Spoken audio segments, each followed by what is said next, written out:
வணக்கம் friends, welcome to Madras kitchen journey. இன்றைக்கி வந்து நம்ம சேனலில் ஒரு சூப்பரான தந்தூரி சிக்கன் எப்படி வீட்டிலேயே செய்யலான்னு பார்க்கலாம்.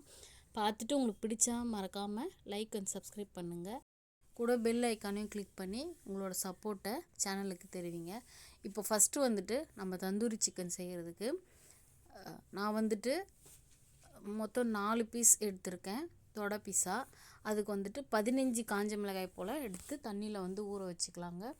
இது வந்துட்டு ஒரு மணி நேரம் போல் நல்லா ஊறணும். சுடுதண்ணில் ஊற வச்சிங்கன்னா 1/2 hour ஊறினா போதும். இப்போது மிளகாயை வந்துட்டு ஊற வச்ச மிளகாயை மிக்ஸி ஜாரில் சேர்த்துடலாம். காஷ்மீரி சில்லி வச்சுருந்தீங்கன்னா கூட 10 வந்து காஞ்ச மிளகாய், 5 வந்து காஷ்மீரி சில்லி சேர்த்திங்கன்னா கலர் வந்து சூப்பராக அட்டகாசமாக இருக்கும்.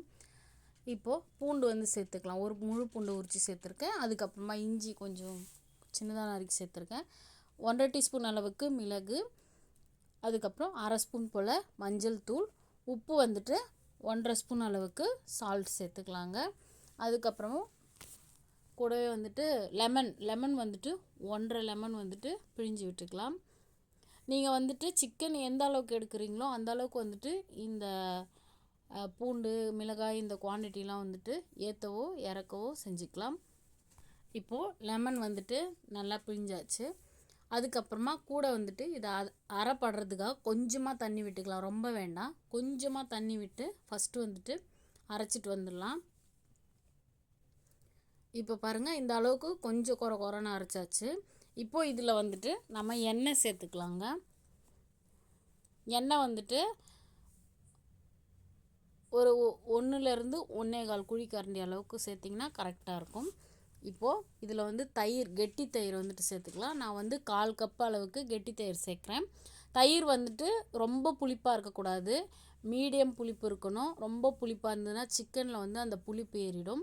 ஏன்னா நம்ம வந்து லெமன் ஏற்கனவே சேர்த்துருக்கோம், அதனால் தயிரில் வந்து அவ்வளோவா புளிப்பு வேண்டாம்.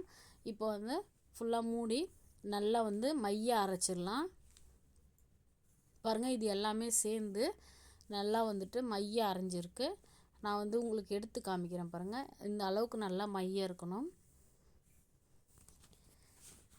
இப்போது மசாலா ரெடி ஆகிடுச்சு. இவ்வளோதாங்க மசாலா. இப்போது வந்து நாம் எடுத்து வச்சுருக்க சிக்கனில் இந்த மசாலாவை நல்லா வந்து எல்லா பக்கமும் அப்ளை பண்ணிடலாம். நான் சொன்னேன் இல்லைங்களா, இந்த மாதிரி நல்லா பெருசு பெருசாக ஒரு 4 பீஸ் எடுத்திருக்கேன் சிக்கன் பீஸு. இந்த சிக்கன் பீஸ் அளவுக்கு வந்துட்டு நான் சேர்த்த அளவுகள்லாம் கரெக்டாக இருக்கும். சிக்கன் வந்துட்டு நல்லா க்ளீன் பண்ணிவிட்டு இந்த மாதிரி கோடு போட்டு வச்சுக்கலாம். அப்போ தான் வந்துட்டு அந்த மசாலாலாம் நல்லா உள்ளே இறங்கி நம்மளுக்கு வந்து டேஸ்ட்டாக இருக்கும். இப்போது நான் ஒரு சிக்கனை எடுத்து அப்ளை பண்ணுறேன். நம்ம அரைச்சி வச்சுருக்க மசாலாவை நல்லா இந்த மாதிரி உள்ளே அப்ளை பண்ணலாம். நல்லா இந்த மாதிரி அந்த கோட் போட்டோம் இல்லையா, அதிலெல்லாம் வந்துட்டு நல்லா அப்ளை பண்ணிக்கணும். அப்போ தான் வந்துட்டு நம்மளுக்கு ஊறி டேஸ்ட்டாகவும் இருக்கும். இப்போ இதே மாதிரி எல்லா சிக்கன்லேயும் அப்ளை பண்ணிடலாங்க.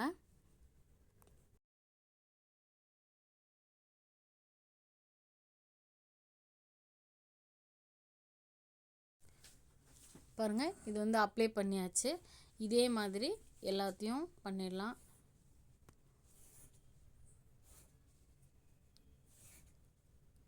இப்போ வந்துட்டு நான் அந்த 4 பீஸ் சொன்னேன் இல்லைங்களா, அது எல்லாத்துலேயும் வந்துட்டு நல்லா வந்து மசாலாவை வந்து கோட்டிங் பண்ணி வச்சாச்சு. இப்போ நம்ம இந்த சிக்கனை வந்துட்டு ஃப்ரிட்ஜில் வச்சிடலாம். ஏன்னா வந்துட்டு இது 6லேருந்து 8 மணி நேரம் வந்து நல்லா ஊறணும். எந்த அளவுக்கு ஊறுதோ அந்த அளவுக்கு வந்து நம்மளுக்கு வந்து டேஸ்ட் வந்து சூப்பராக இருக்கும். இப்போ பாருங்கள், சிக்கன் வச்சு 8 மணி நேரம் ஆகிடுச்சு. இப்போ எடுத்து இந்த மாதிரி சப்பாத்தி போடுற இந்த மாதிரி கம்பி இருக்குது இல்லைங்களா, இதில் வந்து அடுப்பில் வச்சுட்டு இது மேலே வந்து சிக்கன் வச்சிடலாம். அடுப்பு ஆன் பண்ணிவிட்டு இந்த கம்பி வச்சுட்டு அது மேலே வந்து சிக்கன் போட்டுடலாம். போட்டுட்டு சிம்மிலே வைங்க, நல்லா வெந்துடும். ஆனால் வந்து இது வேக வந்து கொஞ்சம் டைம் எடுக்கும். ஏன்னா ஹோட்டலெல்லாம் வந்து நல்லா தீ வந்து அதில் உரைக்கும், சீக்கிரமாக வெந்துடும். நம்ம வந்து கேஸில் பண்ணுறதுனால சிம்மில் வச்சு பண்ணோன்னா சூப்பராக ரெடி ஆகிடும். இப்போ வந்து கீழே வந்து நல்லா வெந்துடுச்சு. அதே மாதிரி மேல் பக்கம் திருப்பி விட்டுட்டு இப்போது இதில் வந்துட்டு ஒரு கடாய் இந்த மாதிரி மூடுறது போட்டு மூடிடலாம். அப்போ தான் வந்து எல்லா இடமும் நல்லா வெந்து வரும். இப்போது சூப்பராக ரெடி ஆகிடுச்சு. 2 பக்கமும் நல்லா வெந்திருக்கு. நானாக வந்துட்டு சிம்மிலே வச்சு தான் வேக வைக்கணும், அப்போ தான் வந்துட்டு நல்லா வேகும். இப்போ அடுப்பை ஆஃப் பண்ணி எடுத்துடலாங்க. இந்த மாதிரி நம்ம எடுத்துருக்க பீஸ் வந்து ஒன்று வேகிறதுக்கு 20 நிமிஷம் ஆகும். இதே மாதிரி முழு கோழி இருக்கு இல்லையா, அதுலேயும் வந்து அப்ளை பண்ணி செய்யலாம். இப்போ வந்து தந்தூரி சூப்பராக ரெடி ஆகிடுச்சு. நான் வந்துட்டு அதுக்கு மயோனஸ் அண்ட் கேரட், வெங்காயம் இதெல்லாம் வந்து வச்சுருக்கேன். அப்படியே கொஞ்சம் ஹோட்டல் லுக் தரும் இல்லைங்களா, அதனால் வச்சுருக்கேன். டேஸ்ட் வந்துட்டு உண்மையாக சூப்பராக இருக்கும். நம்ம கடையில் வாங்கினா கூட இந்த அளவுக்கு டேஸ்ட் இருக்காது. நம்ம வீட்டில் செய்கிறது அவ்வளோ நல்லாயிருக்கும். இதில் வந்து நம்ம சிம்பிளாக சாதாரணமாக நம்ம வீட்டில் இருக்க பொருள் வச்சே சூப்பராக செஞ்சிடலாம். நல்லா எந்த அளவுக்கு இருக்குது பாருங்கள். கலரும் வந்துட்டு பார்க்க நல்லா சூப்பராக இருக்கும். அது 2 பக்கமும் வந்துட்டு நல்லா வந்து குக் ஆகிருந்தது. இப்போ நான் ஒன்று உங்களுக்கு வந்து எடுத்து காமிக்கிறேன் பாருங்கள். நல்லா வெந்திருக்கு. நம்ம வந்து கடையில் வாங்கினா இது ஒன்றே வந்துட்டு விலை அதிகமாக இருக்கும். நம்ம அதுவே வீட்டில் கொஞ்சம் கம்மி செலவில் நல்லா நிறைய செஞ்சு எல்லாருக்கும் நல்லா நிறக்க சூப்பராக சாப்பிட்லாம். நீங்களும் ட்ரை பண்ணி பாருங்கள். இந்த ரெசிபி பிடிச்சிருந்தா மறக்காமல் ஒரு லைக் ஒன்று கொடுங்க. இன்னும் நீங்கள் சப்ஸ்கிரைப் பண்ணாமல் இருந்தீங்கன்னா சப்ஸ்கிரைப் பண்ணி உங்களோட சப்போர்ட்டை தெரிவிங்க.